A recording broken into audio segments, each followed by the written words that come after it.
shift from one mood to another, because what upsets me is some students do not do their reports. This makes me mad, but I don't want to be mad. I want to be glad, with a student who seems to have written something poetic. Okay, good.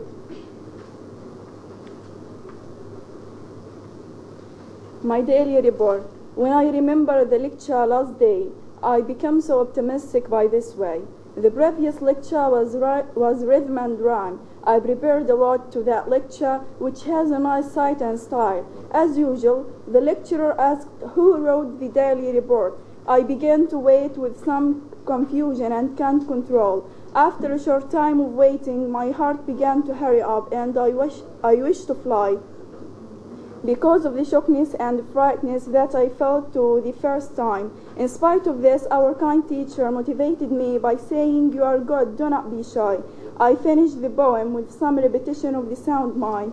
He gave us a new hope to activate our mind. He encouraged us by saying, "Whatever you say will be right." Time is over. The teacher thanked us, and the class is finished. He said, you should prepare to the next time, or you will be punished." Okay, thank you. I didn't threaten, but I want to motivate you. It's good. Thank you very much for having this positive attitude. Let's see somebody who's willing there. Yes.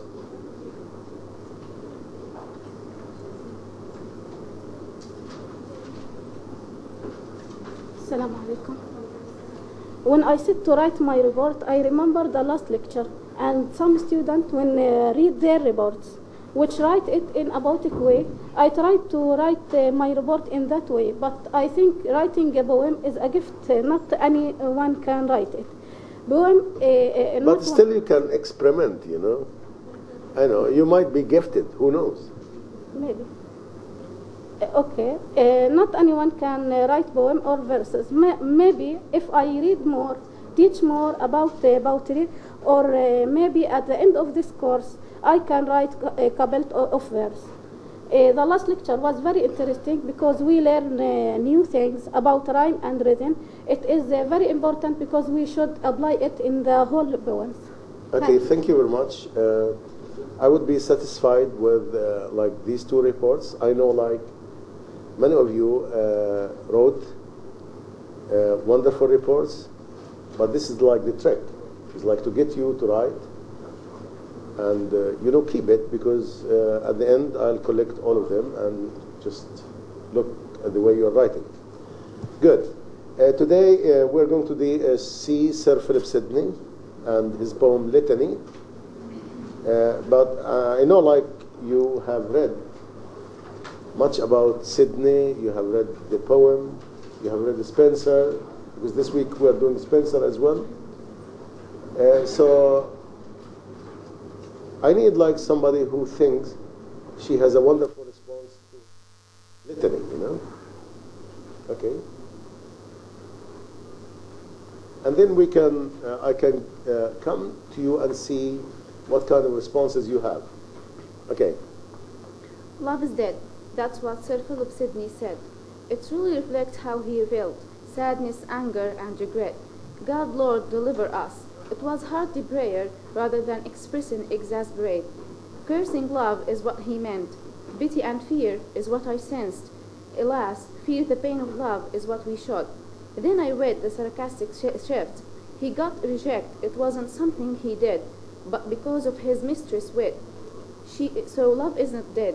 In her mind, she's waiting for Mr. Right, and I hope she'll never find, because I'm sick of something called one love side.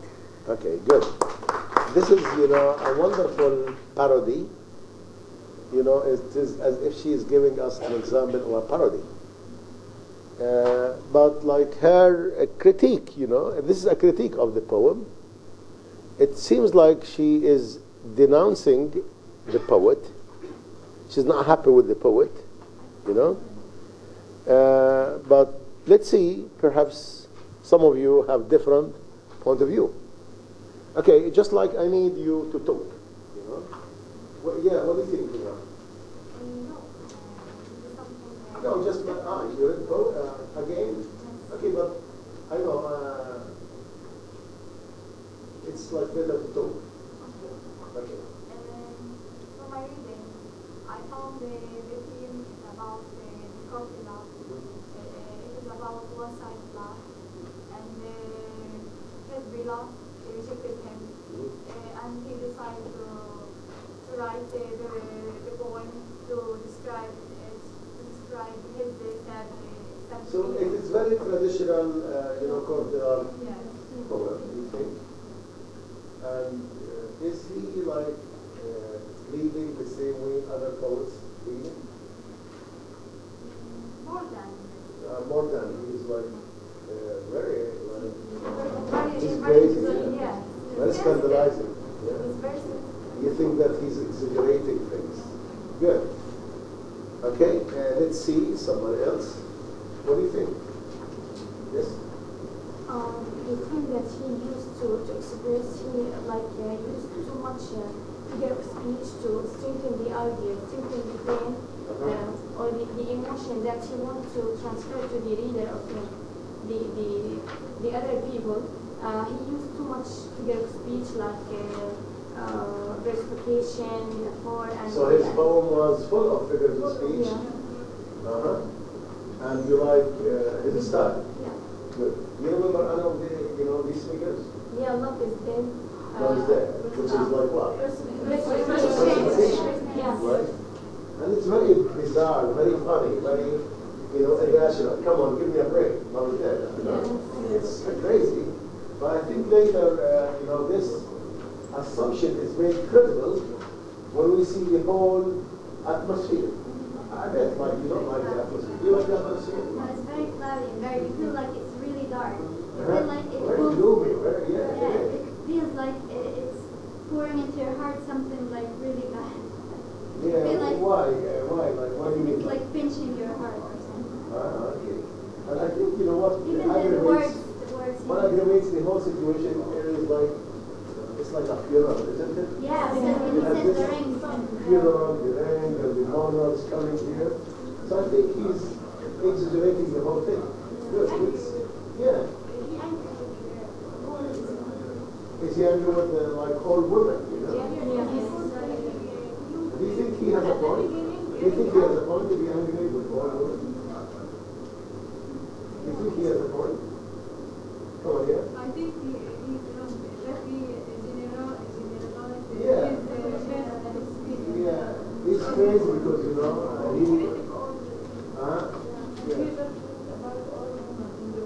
So he's judgmental, like you don't like him. I think, at the end of the poem he changed his mind a little bit. So he backed off and suddenly said, no, I'm sorry, I didn't mean that, no, women are not crazy, So did he say that? I don't think so. You don't think so? Okay. He considered that God should protect men from women, and he considered the women are all resources.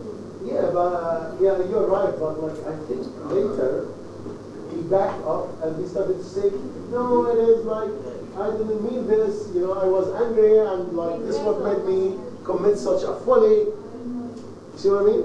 I mean, this is very confusing, isn't it? Good. And let's see.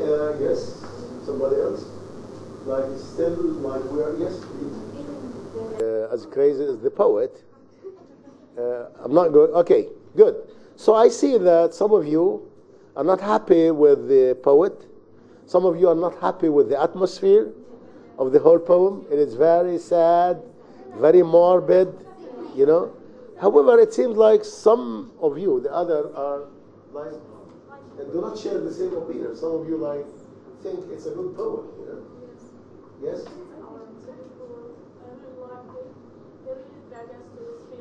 His situation, how he feel about the love that he has been rejected. Yeah, so I think he has a point because he's a man who seems to be very noble, and he's rejected because like all because the lady seems to be scornful, the lady seems to be arrogant, and I think, you know, he gave enough reasons why, you know, he was not happy with her. Yeah. Yes? Even when I read about his resume and his biography, he was like a great person. He's like a warrior, Yeah. and he's a nobleman. So she didn't have the right to reject him. So he had the right to. Yeah, I think, yes. When Amal is going to talk today, she's going to tell us about, you know, Sidney as a, you know, a courtier, as a noble, as a sir, as a warrior. You know, he was like a man who summed up the spirit of the Elizabethan, you know, idea of man as a paragon, you know, like as a wonderful. So, yeah, he was like many things in one thing. He was an exemplar of what an Elizabethan man should be, you know.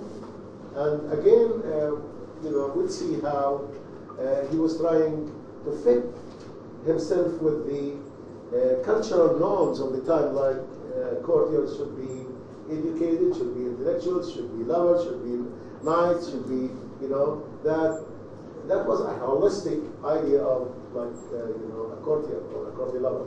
Good. Yes? I think the poet succeeds to use using and choosing the best figurative language to express and achieve the theme of this poem. And he used every element in the poem to support. So you were attracted by the aesthetics, you know? Yes. What is like the most memorable line you have in the poem, you know? Love is dead. Love is dead. God Huh? Lord deliver us. God Lord deliver us. Like it's a prayer. It is a supplication. You know what's supplication? Yeah. Somebody like making supplication like this. Very good. Yes. Yeah. Hold on, please. Yes. But my initial response, I felt like he was really depressed, and I felt like he was just trying to pour himself out to get people to feel what he's feeling, because all the words that he used, like infected, disdain, rejected, ungrateful. So do you want to say like he was sentimental? Like he was trying like to exaggerate his you know, ordeal in order like to get the sympathy of the people. Hey, come. You know, it's a possibility, but however, like sometimes when, you know, pain and agony are too much to put up with, you might like you know, use this method. So we don't know. He might be exaggerating, and he might be honest. This depends like on the relationship. Yes.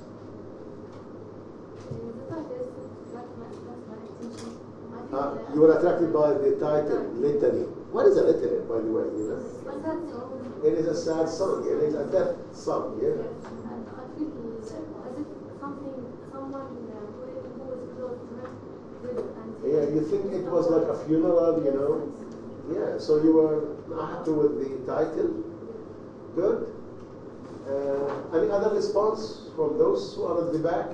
Yes, please. I think that he is an anti-feminist poet, that he asks young to protect the society and the other from the... So you're not happy, so you think he's anti-feminist. Yes. I think, you know, later he started to, as we said, to say, no, I'm sorry, you know, women are not like crazy, women are witty, you know, and this is like a foolish mistake I committed.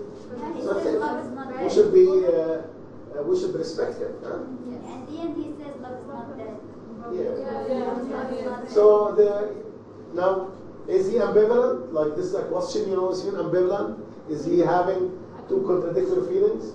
Yeah. We don't know. Is he sarcastic? Is he ironic? Because sometimes you might be ironic. So we have like to reread the poem and to see and perhaps to know more about Sir Thomas Wyatt, his style, his position, the position of women, because, you know, I think, you know, Elizabeth was a woman. Elizabeth the Queen. He was, you know, I mean, Sir Philip Sidney was like, you know, favorite to the Queen, was favorite, like we are going to listen to this, and he was like a nice man. So I don't think he would be crazy enough like to denigrate women. And perhaps like, I don't know, in the Elizabethan time, you know, this ambivalent attitude was prevalent, Mary, Jesus, Mother, Queen Elizabeth are women, so they are examples of like virgin women, like they are ideal. Then we have on the other one, man, woman as a mistress, as this. So there was some contradiction. There was dichotomy. You know what's dichotomy? Division. Okay. So I think I don't want like to dive deeper, without like having little background. So we are going to see little background about the poet, and then to see the poem itself, to read it together, and to explore further your response. Okay. So Amal is having something for us. Yes, please. What do you want to say, Amal? I want to talk about Phillip Sidney. Okay, go ahead. Well, at first, Phillip Sidney is a poet, a soldier, and one of the most prominent characters in the Elizabethan age. The reason why I mentioned that he was a soldier is because it is what gave him the title Sir or Sire. It was given to soldiers at that time, at that court. He was very much interested in politics and in arts. That he worked for the Queen Elizabeth I, and as he said, he was the favorite for her. He traveled through Europe, Italy, France, Germany, where he met a lot of intellectuals and, of course, politicians. Phillip Sidney encouraged a lot writers and poets at that time, especially Edmund Spenser, who dedicated a poem after that for him, which was called the Shepherd's Calendar. They say that when Phillip Sidney started reading that poem, he was so much fascinated that he ordered, after reading the first stanza, he ordered £200 to be given to Edmund Spenser, which was a great honor for him, of course. After that, for some reason, Sir Phillip Sidney retired from court and working for the Queen, and then he started writing his works. He wrote Astrophel and Stella, which is the first and famous English sonnet sequence. It includes 108 sonnets and 11 songs. As any other poet at that time, Sir Phillip Sidney was too fascinated and influenced by Petrarch and his conventions that he followed the Petrarchan rhyme scheme in a lot of his sonnets. Wait a minute. Like Astrophel and Stella, like this is a collection of sonnets, I think. We have 108 sonnets. And, Stella means star, I think. And Astrophel means the lover of a star. Yes. So are we talking about like a collection of poetry which we can call love poetry?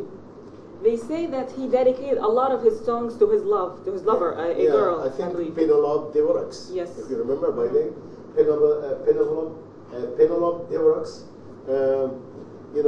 It said like there was saying about like when she was 13 that he was the one who's going to marry, but he never married.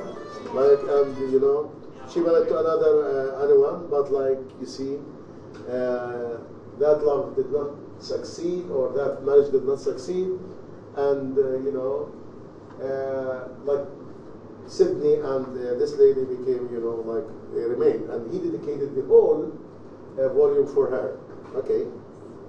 After that, he wrote the Countess of Pembroke's Arcadia, or the Arcadia, or other words they call it the Old Arcadia.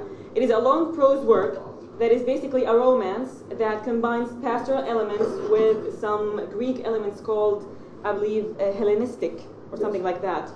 In it, he highly idealized the life of a shepherd, and he also talked about some treachery, rapes, battles, and kidnapping. So this is like a way, this is what we call pastoral poetry, which is away, from the complication of the city life, as if he, some poet was criticizing the complexity, the corruption of the city life. So we're talking about a new genre, and I think, Sir Phillip Sidney was like, wonderful in this genre. Okay, I think you have something about his defense of poetry. It is one of the most important contributions to the English literature as a whole. In it, he addressed the objections of Plato. As we all know, he didn't like poetry a lot. So he addressed these, he defended poetry in this, and also he also talked about how poetry is noble, the nobility of poetry, that poetry is for teaching and delighting, as Horace also I think said. he was, responding, or he was trying, like, to respond to the accusation of, Yes. The Puritan critic Stephen Gosson, who accused poetry as being the mother of lies, being immoral, being, you studied this at some point. But I'm interested, like, how he refuted, Gosson's allegation about poetry being the mother of lies. What did he say? I think he said that poetry is the only, genre or the only branch of knowledge which never tells lies, because it never tells what things are, but how things should be. Because, very good, He says that poetry has the power to move people to be more virtuous and virtuous actions. But I don't think he was the only critic of the time. There was another critic called Tottenham. Mm-hmm. He was also a critic, and he wrote a book about the art of poesy, the art of writing poetry. Yes. He was much more philosophical, but it's good here we have the rise, we could say, of criticism. So look here, we are dealing with a very intellectual poet, a critic, a poet, a lover, a courtier, as we said. And you mentioned Spencer, like praising him, but I would mention also Shelley, the romantic poet, who said, as he lived, as he, lived, loved and lived, as he, fell like in a battle, he was a sublime spirit without a mind, like he was praising him as he lived and loved, as he fell and fall, he was sublimely spirit without a spot, That was like him, like Shelley. He was praising his nobility, and he was like very influential, very famous, like poet and intellectual of his time. So now I don't think we should take this, for like something funny, when he writes a poem like this. Okay, do you want to add anything? No. Yeah, but like you're taking us to the poem, Amal, and when the students, wow, you're lucky. You like it? You like it? I don't know. Like you should have started reading it aloud. How? How should it? Huh?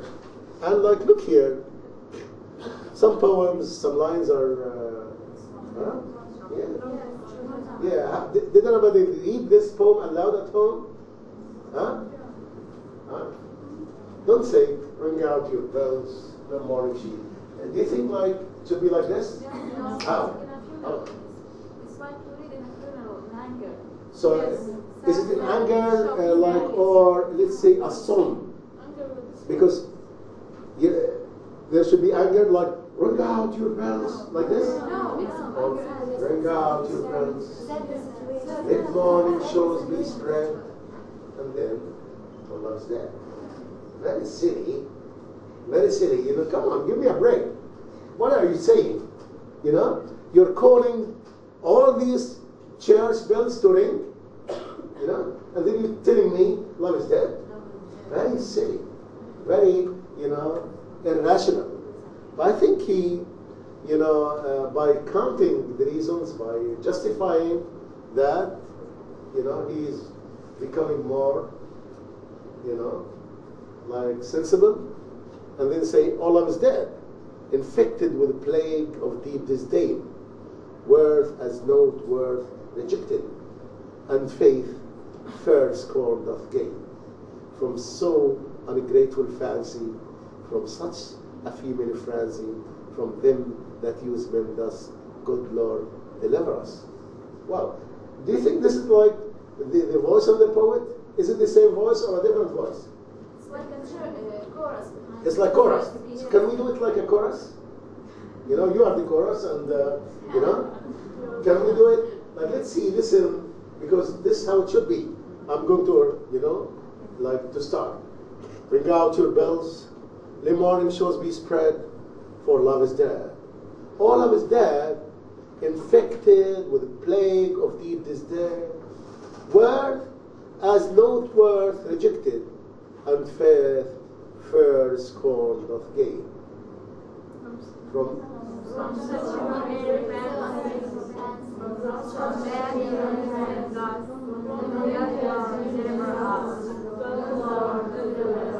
weep, weep, neighbors, weep. Don't you hear it said that love is dead?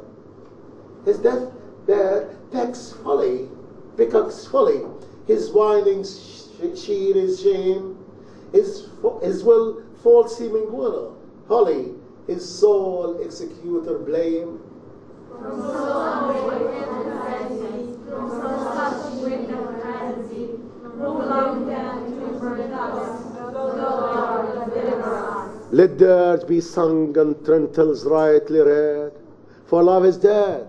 Said wrong his tomb ordaineth, my mistress' marble heart, which epitaph containeth, her eyes were once his dart. From such a wicked frenzy, from them that use him thus, Lord, deliver us. Alas, I lie. Rage has this error bred. Love is not dead. Love is not dead, but sleeps in her unmatched mind, where she his counsel keeps till due desert she find.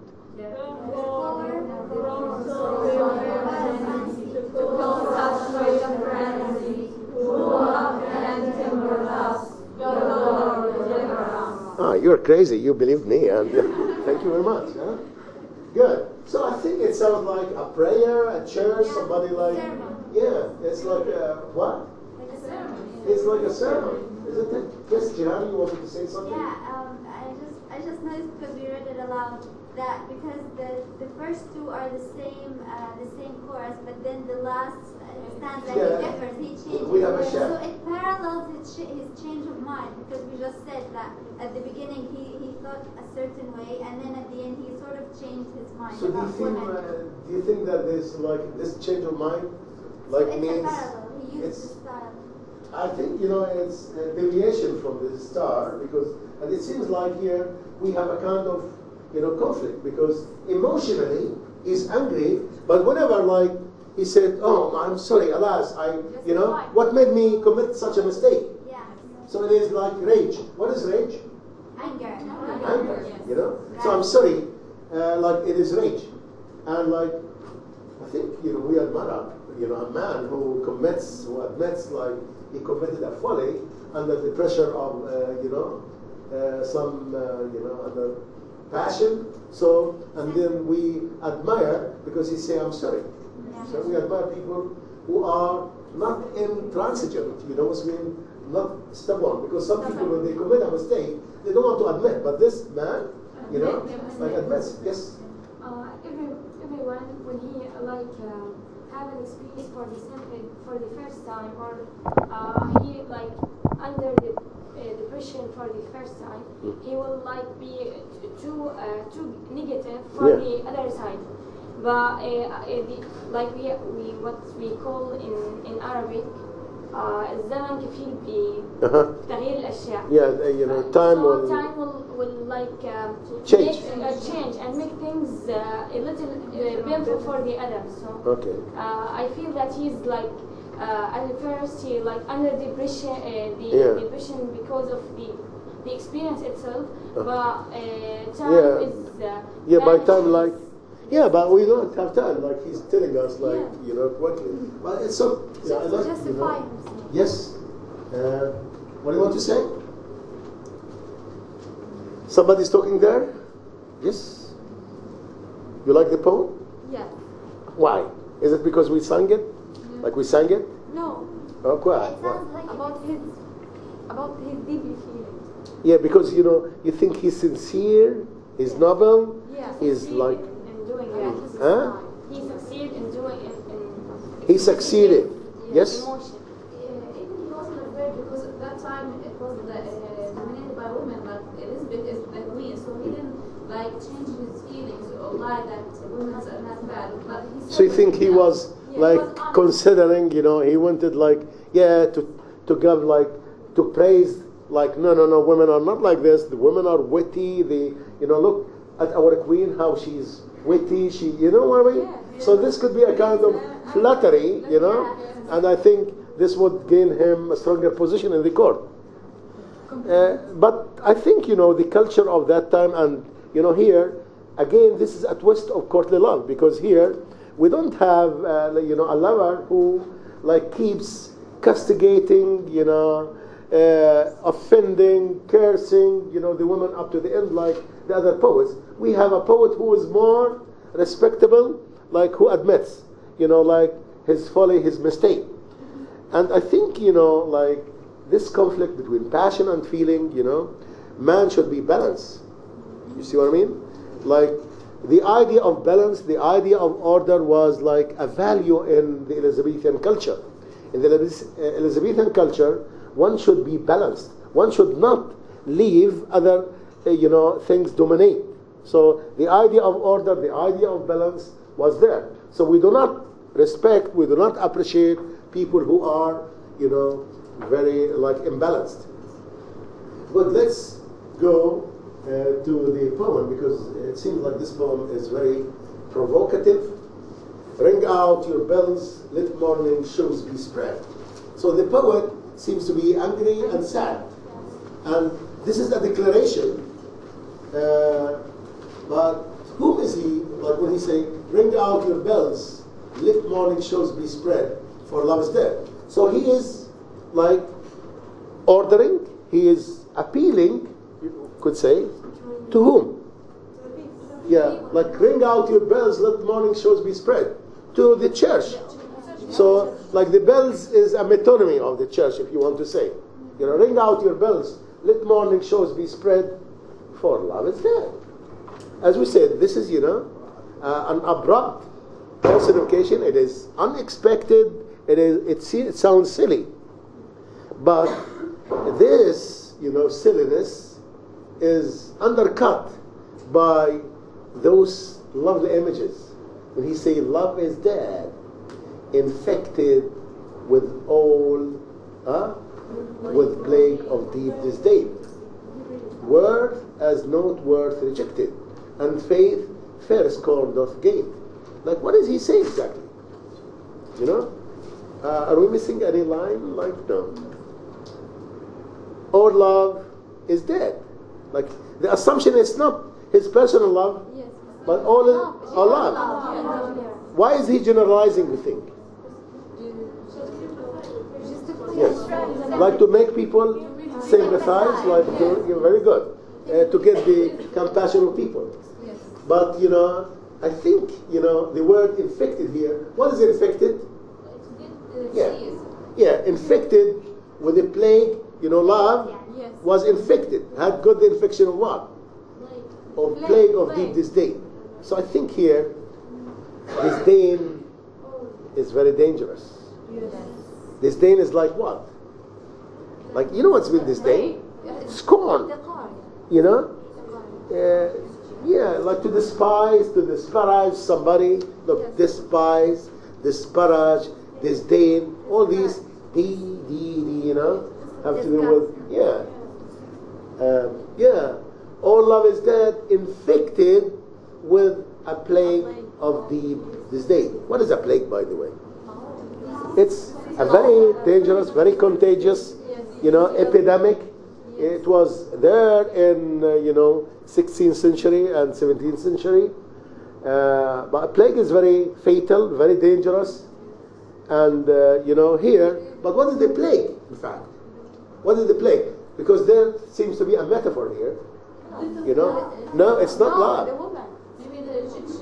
What is like, what is the thing which has the effect of a plague? No, but here like say, all love is dead, infected with the plague of deep disdain. So what is like a plague? Huh? No, this disdain. Okay, with woman, but like here, more particular, it is disdain. What is disdain? Scorn. Like to think that you are superior to the others, to think that the others are inferior to you, you know? Like this is disdain. So I think disdain in itself like is enough reason to justify, you know, his claim that love is dead.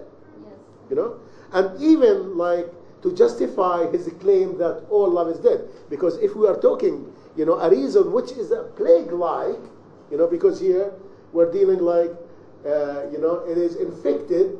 And as you see here, infected, it has to do with the idea of all, you know, all love is dead. So if we are talking about plague, you know, it means like good.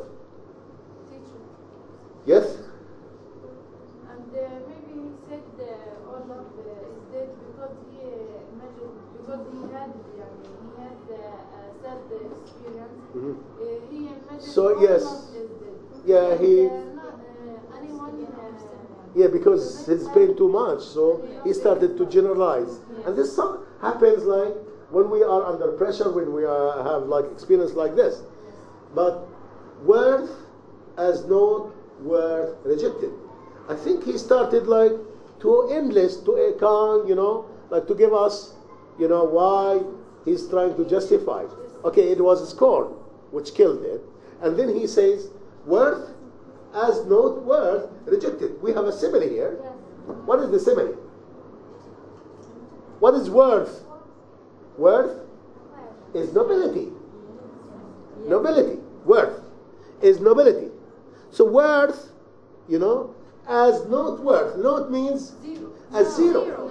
You know, not like it has zero. You are noble to people, but they never consider this nobility. They never, you know, they just give cold shoulders. They don't care, you know. So you feel, I think, you know, if you're worth, if you're noble to people and this noble is not appreciated, you feel, you know, mad. You feel that the other is ungrateful. Worth as not worth rejected, and faith fair scorn doth gain. I like this line. Very complicated. Very complicated. You know, I know like some of you perhaps were attracted by the alliteration here. Yeah. And faith, fair, scorn, doth gain. But fair scorn, you know, is little bit problematic. Is there a scorn which is fair? You know? Is there a scorn which is fair? I don't know. Yeah, it seems like contradictory. Fair. How come? You know, it's like this is contradictory. It's like delicious torment. Oxymoron. Huh? It is oxymoron. Thank you very much. This is what we call oxymoron. So yeah, he wants to say it is fair, scorn. So he could be ironic. He could be sarcastic. You know, he could you know, appreciate scorn because, you know, without the scorn, he would have never discovered how, you know, false and like untrue she was. Okay? But what I like, you know, in this poem is the complexity of the syntax in, you know, in the line. So if we are talking about faith and fair scorn, like who's gaining the other? Like how would you paraphrase this line? Can you paraphrase this line? How would you paraphrase it? How would you paraphrase it? Fair and faith, fair scorn doth gain. Faith. Yes? Yes, please. Excellent. Yes, you give faith, but you gain scorn. So which is better? Which is stronger? Which is stronger?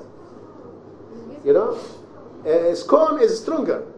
You know, it's like a battle in which you have fair scorn, which I think it is personification here, and like faith are battling with each other, and then it is scorn the winner. You know, another, like, this line is ambiguous. Another possibility is like, you know, faith, you know, you are, as you said, you are faithful, and when you are faithful, this faith gains, you know, in return scorn. You see, in either cases, scorn is dominant. And then this refrain, I don't know why the refrain, this is what we call refrain. Refrain, it's like, it's a chorus, and somebody should be repeating this, you know. And then we go like, weep, neighbors, weep. It's not like a personal, he started like to call neighbors, like this what happens in funeral when the ordeal or the problem is too much, you see. So it seems like this is a very interesting poem, and we have to reread it, you know, again, you know, with all, you know, the ideas, the wonderful, the background we have about this. And I think next time we should, like, go deeper, analyzing, you know, the figures of speech, the aesthetics. It is very complicated, but it is very interesting. Thank you for being attentive, and see you next time, okay? Good.